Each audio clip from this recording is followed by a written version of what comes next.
ஆண்டவரும் உலக இரட்சகருமாகிய இயேசு கிறிஸ்துவின் நாமத்தில் எக்ஸோடஸ் டிவி அருளுரை துளிகள் வழியாக உங்கள் யாவரையும் அன்புடன் வாழ்த்துகிறோம். இவர் யாரோ? ஆண்டவராயிருக்கிற இயேசு கிறிஸ்துவை இந்த நாளில் அநேக விதமான நிலைகளிலே அறிந்திருக்கிறார்கள், இல்லை என்று சொல்ல முடியாது. ஆனாலும் நீங்கள் இவரை இன்றைக்கு யார் என்று அறிந்து கொள்ளப் போகிறீர்கள். கண்டிப்பாக இந்த செய்தியினுடைய இறுதியில் கர்த்தர் உங்களோடு கூட பேசுவாராக. லூக்கா எழுதின சுவிசேஷம் 8ஆம் அதிகாரம் 25ஆம் வசனத்தில் வாசிக்கிறோம். அவர் கர்த்தராகிய இயேசு கிறிஸ்து அவர்களை நோக்கி, சீஷர்களை நோக்கி, உங்கள் விசுவாசம் எங்கே என்றார். அவர்கள் பயந்து ஆச்சரியப்பட்டு, இவர் யாரோ, காற்றுக்கும் ஜலத்துக்கும் கட்டளையிடுகிறார், அவைகளும் இவருக்கு கீழ்ப்படுகிறதே என்று ஒருவரோடொருவர் சொல்லி கொண்டார்கள். கடந்த சில மாதங்களுக்கு முன்பு இவர் யாரோ என்கிற தலைப்பில் காற்றை குறித்து சிந்தித்தோம். காற்றை தம்முடைய கைப்பிடிகளில் அடக்கி வைத்திருக்கிறார். அவருடைய பண்டகசாலையிலிருந்து காற்று புறப்படுகிறது. சர்வ வல்லமையும் சர்வ அதிகாரமும் பொருந்திய கர்த்தராகிய இயேசு கிறிஸ்து பூமியில் வாழ்ந்த பொழுது, சீஷர்களோடு படகில் அவர் பிரயாணப்படும் பொழுது நடந்த சம்பவத்தை தான் இங்கு நாம் பார்க்கிறோம். இவர் யாரோ, காற்றுக்கும் ஜலத்துக்கும் கட்டளையிடுகிறாரே. இதே சம்பவத்தை மார்க் எழுதுகிறார். மார்க் 4:41 அவர்கள் மிகவும் பயந்து, சீஷர்கள், இவர் யாரோ, காற்றும் கடலும் இவருக்கு கீழ்ப்படுகிறதே என்று ஒருவரோடொருவர் சொல்லி கொண்டார்கள். வேதத்தில் சமுத்திரம், கடல், ஜலப்பிரவாகம் இவைகள் தேவனுடைய நியாய தீர்ப்புக்கு ஒப்பாக எழுதப்பட்டிருக்கிறது. அருமையானவர்களே, இந்த வேத புத்தகத்தினுடைய ஆரம்பத்தில், அதாவது ஆதியாகம புத்தகத்தில் சமுத்திரம் இருக்கிறது. அது அவருடைய சிருஷ்டிப்பின் மகத்துவம். அதே வேளையில் வெளிப்படுத்தின விசேஷம் வேதத்தினுடைய இறுதியிலும் சமுத்திரத்தை குறித்து நாம் வேதத்தில் வாசிக்கிறோம். தேவன் சமுத்திரத்தினுடைய சிருஷ்டிகர். God is the creator of the sea. ஏராளம் வசனங்களை நாம் வேதத்தில் வாசிக்கிறோம். ஆதியாகமம் 1:9-10. பின்பு தேவன் வானத்தின் கீழே இருக்கிற ஜலம் ஓரிடத்தில் சேரவும் வெட்டாந்தரை காணப்படவும் கடவுது என்றார். அது அப்படியே ஆயிற்று. தேவன் வெட்டாந்தரைக்கு பூமி என்றும் சேர்ந்த ஜலத்திற்கு சமுத்திரம் என்றும் பெயரிட்டார். தேவன் அது நல்லது என்று கண்டார். இன்றைக்கு அநேகர் சமுத்திரத்தினுடைய ஆழத்தை கண்டுபிடிக்க முடியாதபடிக்கு, சமுத்திரத்தில் உள்ள ரிசோர்ஸஸை இன்னும் அளவிட முடியாதபடிக்கு உலகத்தில் உள்ள விஞ்ஞானம் திகைத்து கொண்டிருக்கிறது.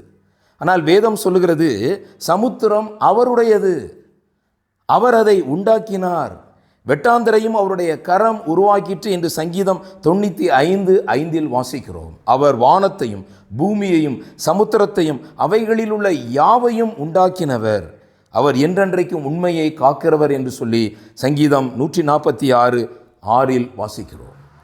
அருமையானவர்களே, இன்றைக்கு நீங்கள் அறிந்து கொள்ள வேண்டிய விஷயம், இந்த கடலை குறித்து சிந்திக்கும் பொழுது, எப்பொழுதெல்லாம் நீங்கள் கடலுக்கு அருகில் நீங்கள் போகிறீர்களோ அப்பொழுதெல்லாம் தேவன் சமுத்திரத்தை உண்டாக்கினார் என்பதை உங்களுடைய மனதில் நீங்கள் அறிந்து கொள்ள. யோனா என்று சொல்லுகிற ஒரு தீர்க்கதரிசி, அவன் தேவனுடைய சமூகத்தை விட்டு விலகி ஓடி போகும் பொழுது அவனுடைய சம்பவம் எல்லாம் நமக்கு தெரியும். அவனிடத்தில் அந்த மாலுமி கேட்கும் பொழுது அவன் சொல்லுகிறான், நான் எபிரேயன், சமுத்திரத்தையும் பூமியையும் உண்டாக்கின பரலோகத்தின் தேவனாகிய கர்த்தரிடத்தில் பயபக்தி உள்ளவன் என்று யோனா 1:9 வாசிக்கிறோம். கர்த்தர் 6 நாளைக்குள்ளே வானத்தையும் பூமியையும் சமுத்திரத்தையும் அவைகளில் உள்ள எல்லாவற்றையும் உண்டாக்கி 7ஆம் நாளில் ஓய்ந்திருந்தார். தேவன் சமுத்திரத்தை உருவாக்கி படைத்தவர். அவர் சிருஷ்டிகர்த்தர். முதலாவது உங்களுடைய இந்த நாளின் காலையில் இவர் யாரோ என்ற இந்த கேள்விக்கு the firm and the final solution answer, he is the creator.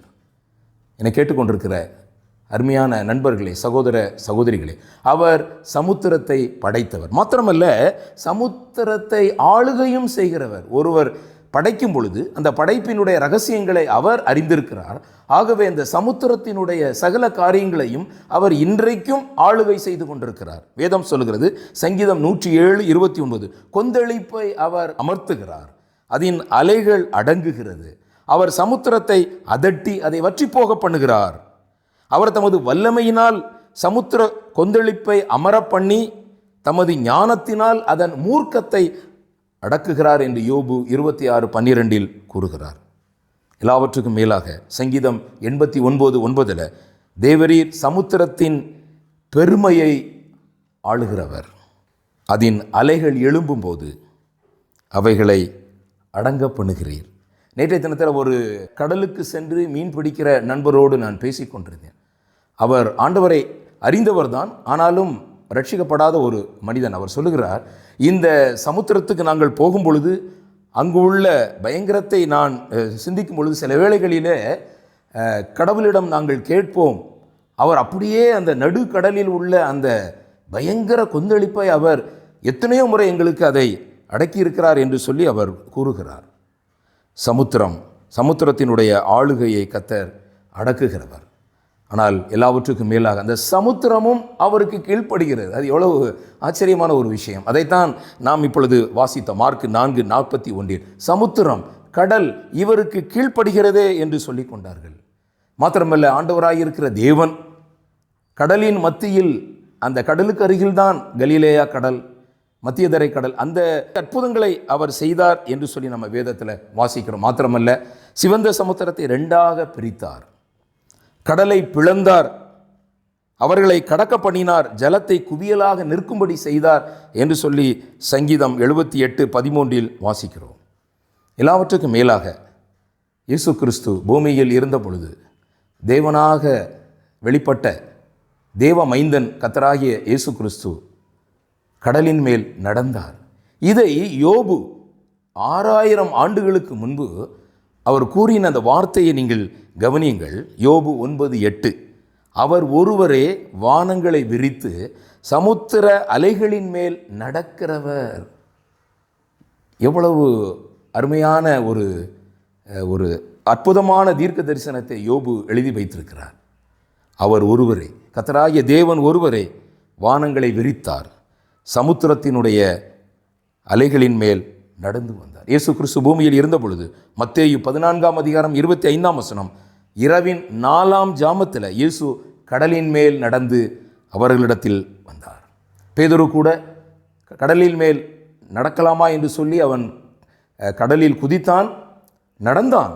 ஆனாலும் அவிசுவாசத்தினாலே அவன் மறுபடியும் விழுந்து விட்டான் என்று வேதம் கூறுகிறது. ஆகவே மத்தேயு 14:33 அவர் மெய்யாகவே தேவனுடைய குமாரன் என்று அவரை பணிந்து கொண்டார். சமுத்திரம் ஒரு புரியாத ஒரு புதிர், அது விஞ்ஞானத்தால் நிரூபிக்க முடியாத ஒரு அதிசயம். சேனைகளின் கர்த்தர் சொல்லுகிறார், ஆகாய் 2:6 சேனைகளின் கர்த்தர் சொல்லுகிறார், கொஞ்ச காலத்துக்குள்ளே இன்னும் ஒரு தரம் நான் வானத்தையும் பூமியையும் சமுத்திரத்தையும் வெட்டாந்தரையும் அசைய பண்ணுவேன். ஆண்டவராயிருக்கிற இயேசு கிறிஸ்து மறுபடியும் வரப்போகிறார். புதிய வானம் புதிய பூமி உருவாகப் போகிறது. எல்லாவற்றுக்கும் மேலாக நியாய தீர்ப்பு ஒன்று இருக்கிறது. எபிரேயர் 9:27 அன்றியும் ஒரே தரம் மரிப்பதும் பின்பு நியாய தீர்ப்பு அடைவதும் மனுஷருக்கு நியமிக்கப்பட்டிருக்கிறது. கிறிஸ்து அநேகருடைய பாவங்களை சுமந்து தீர்க்கும்படி ஒரே தரம் வெளிப்பட்டார்.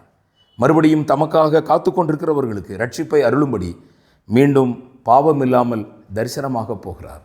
அவருடைய நாமத்தின் மேல் விசுவாசம் உள்ளவர்களாய் அவரை ஏற்றுக்கொண்டவர்கள் எத்தனை பேர்களோ அத்தனை பேர்களும் தேவனுடைய பிள்ளைகளாக முடியும்.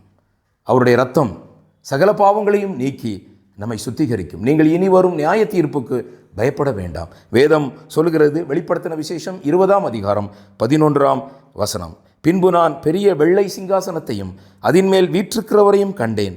அவருடைய சமூகத்தினின்று பூமியும் வானமும் அகன்று போயின.